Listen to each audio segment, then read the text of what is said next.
बिस्मिल्लाहिर्रहमानिर्रहीम। हम स्टार्ट कर रहे हैं जी मोटिवेशन का सेशन, और मोटिवेशन के सेशन में हम बात करेंगे रीइंफोर्समेंट थ्योरी के ऊपर। प्रीवियस लेक्चर्स में हमने 3 डिफरेंट थ्योरीज़ के ऊपर बात की थी, जिसमें Maslow's hierarchy of need, theory X, theory Y और फिर 2 फैक्टर थ्योरी ऑफ मोटिवेशन।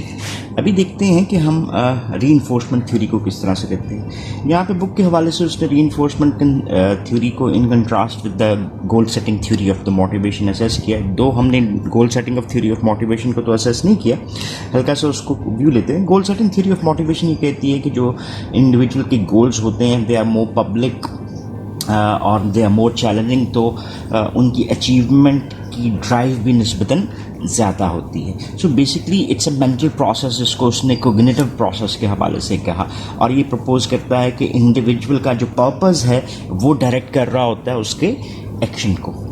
जबकि reinforcement theory in contrast to that theory of motivation take a behaviouristic view. यानी ये रीइंफोर्समेंट थ्योरी किसके ऊपर बेस करती है? रीइंफोर्समेंट थ्योरी ये बेस करती है कि ह्यूमन बिहेवियर जो भी है दैट इज़ अ फंक्शन, हमारा जो रिस्पॉन्स है ना किसी भी इंडिविजुअल का, it's a function of our behaviour.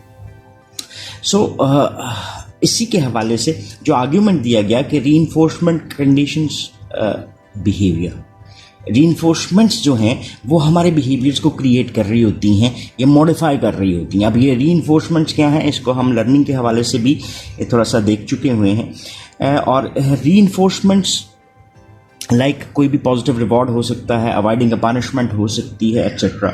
सो इसके ऊपर डिटेल में भी बात करते हैं।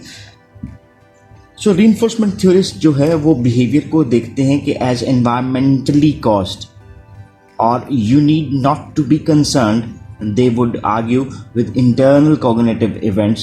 What controls behavior is reinforcers and any consequences that when immediately followed responses increase the probability of the behavior will be repeated. So generally आपको क्या समझ आया कि जो cognitive internal events हैं वो हमारे behaviors को क्या कर रहे हैं, ड्राइव कर रहे हैं।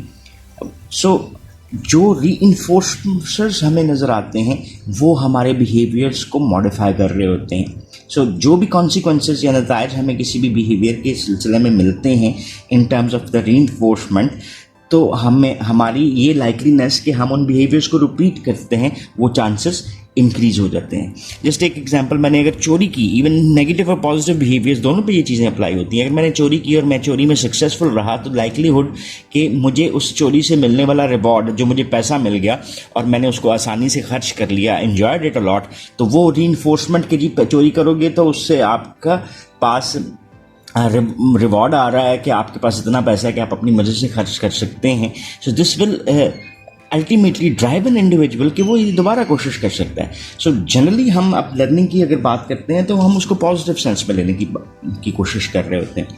सो रीइंफोर्समेंट थ्योरी के हवाले से कुछ क्रिटिसिज्म भी है। ये कहते हैं कि inner state of the individual and concentrate solely on what happens when he और शी टेक्स सम एक्शंस। सो पहला क्रिटिसिज्म इस थ्योरी के ऊपर ये आता है कि ये किसी भी इंडिविजुअल के स्टेट ऑफ माइंड को जो है वो निगेट करता हुआ नज़र आता है, और सोलली डिपेंड किसके ऊपर कर रहा है कि क्या हुआ जब किसी भी इंडिविजुअल ने कोई भी एक्शन लिया, तो उसके कॉन्सिक्वेंसेस के ऊपर बेस कर रहा होता है। इसकी एक रीज़न जो वो देते हैं वो ये कहते हैं कि because it does not concern itself with what initiates behaviour, it is not strictly speaking a theory of motivation, but it does provide a powerful means of analyzing what controls behavior, and this is why they typically consider it in discussion of the motivation. So ये जो अगर हम इसी को लें तो ये हम एक आर्ग्यूमेंट क्रिएट कर सकते हैं regarding the importance of this theory. So इस रीइंफोर्समेंट थ्योरी के हवाले से जो मेजर कॉन्ट्रीब्यूटिंग फैक्टर्स नजर आता है वो है आपको apparent conditioning theory. What is that operant conditioning? ये मोस्ट रेलिवेंट कंपोनेंट है रीइंफोर्समेंट थ्योरी का मैनेजमेंट के हवाले से। ये आर्ग्यू करता है कि पीपल लर्न फ्रॉम बिहेवियर ठीक है, और वो उस बिहेवियर को किस अंदाज में करते हैं, to get something they want और to avoid something they don't want. So ये बहुत एप्लीकेबल नज़र आता है अगर हम अपने इर्द गिर्द देखें in the time of quarantine, तो आपको बच्चे वीडियो गेम्स के साथ खेलते हुए नजर आएंगे, मोबाइल्स यूज़ करते हुए नजर आएंगे, और द मोमेंट आप उनसे ये कहते हो बेटे अगर अब आपने मेरी बात ना मानी तो मैं आपसे ये मोबाइल छीन लूँगा। सो इन ऑर्डर टू अवॉइड कि उनसे मोबाइल छीना जाए, वो आप से डिज़ायर्ड बिहेवियर की तरफ मोटिवेट होना शुरू कर देंगे। So that is a threat of punishment has driven them कि वो desired behavior show करें।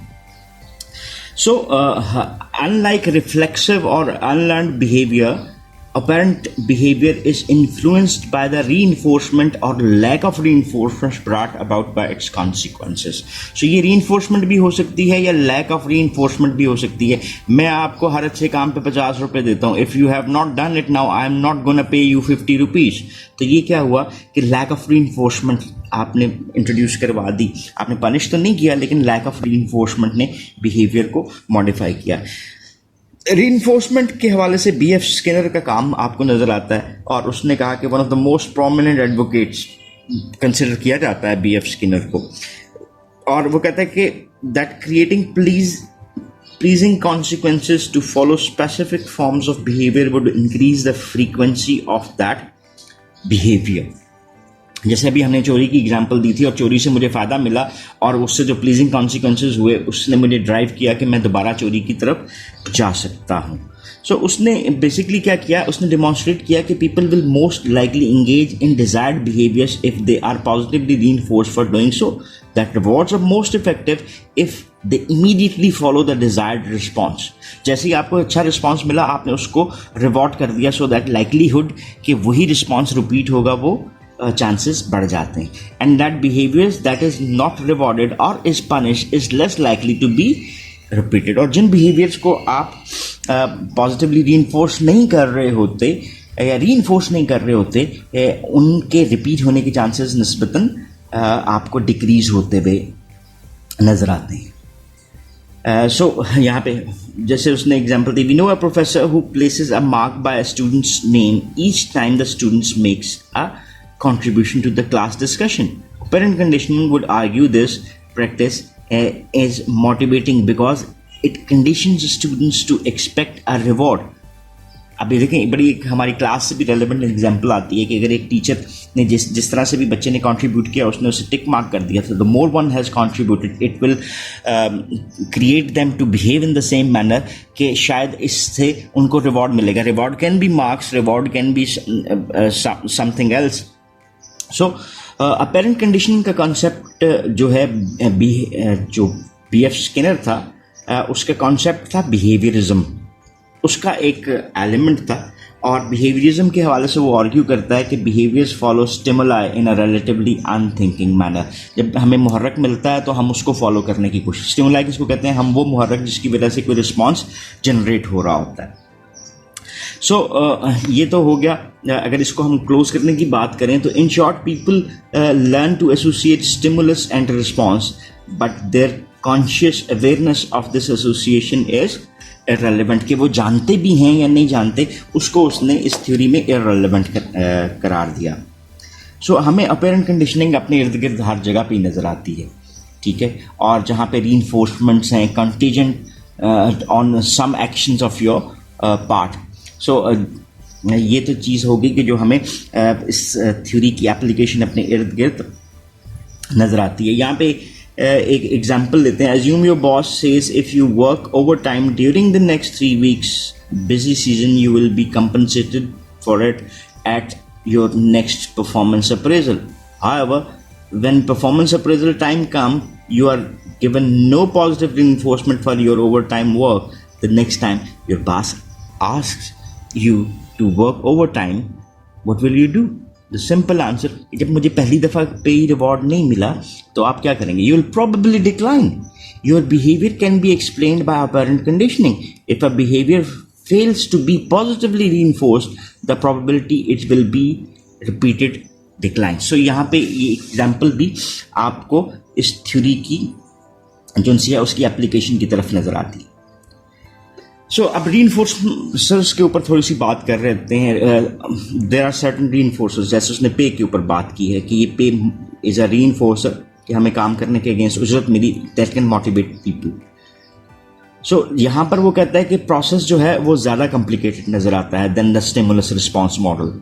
इन its pure form, reinforcement theory ignores feelings, attitude, expectations, and other cognitive variables known to affect behavior. So, in fact, some researchers look at the same experiments of reinforcement theories used to support their position and interpret the findings in a cognitive framework. सो वो अब देखें यहाँ पे आपको criticism भी नज़र आता है और फिर फर्दर फ्यूचर रिसर्चेस भी नज़र आती हैं जो कि इन थ्योरीज को फर्दर सपोर्ट करती हुई नज़र आती हैं, जहाँ पे कॉग्निटिव फ्रेमवर्क को एज अ पार्ट बना के कुछ रिसर्चर्स ने अपने जो एक्सपीरियंसेस हैं उनको शेयर किया. द सेकेंड एलिमेंट आपको नज़र आता है वो ये है सोशल लर्निंग थ्योरी का. The view that we can learn through both observation and direct experience is called as social learning theory. So although social learning theory is an extension of operant conditioning, जो basically हमने learning के topic में भी इन दोनों theories को देखा था. It assumes that behaviour is a function of consequences. It also acknowledges the effect of observational learning and perception. So कुछ चीज़ें आपको derive होती हुई नज़र आती हैं जो कि हमने apparent conditioning से ली.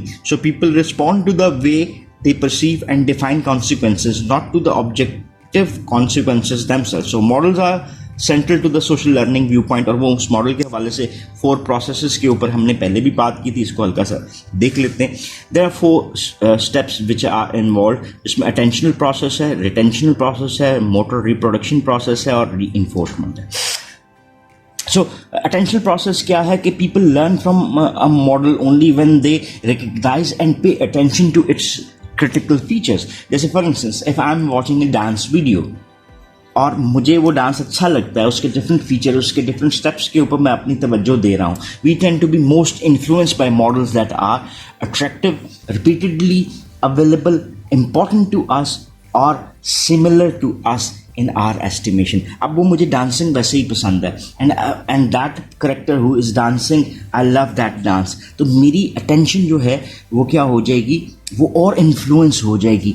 सो I will be more attractive towards that specific object. तो ये तो हमारी अटेंशन होगी. अब हम क्या करते हैं, मैं उन स्टेप्स को याद रख रहा हूँ, ये क्या है, retention. A models influence depends on how well the individual remembers the models actions after the model is no longer readily available.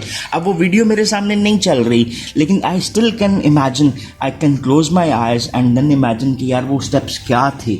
तो मैं क्या कर रहा हूँ, मैं रिटेन कर रहा हूँ कि मेरी मेमोरी का वो चीज़ें पार्ट बन गई है and then I try it myself. इसको हमने क्या कह दिया, motor reproduction. After person has seen a new behaviour by observing the model, watching must be converted into doing. This process demonstrates that the individual can perform the modeled activities. और जहाँ से मैं भूलता हूँ मैं दोबारा वीडियो को देख सकता हूँ.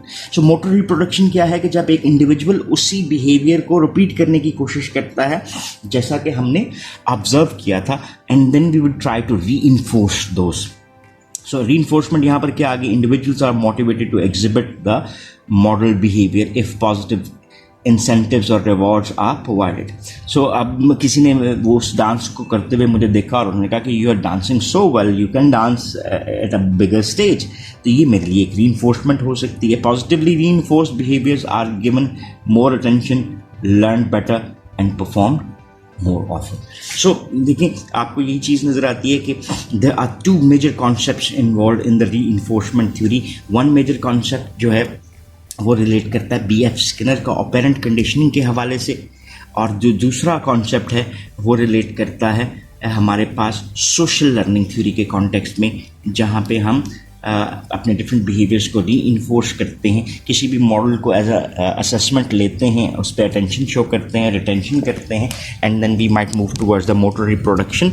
And if these behaviours are reinforced तो हमारी उसकी लाइकलीहुड इंक्रीज हो जाता है. So that's all for this lecture. If you still have any question और क्वेरीज तो you can ask in the comment section. So thank you very much for watching this video. Have a nice time. अल्लाह हाफिज़.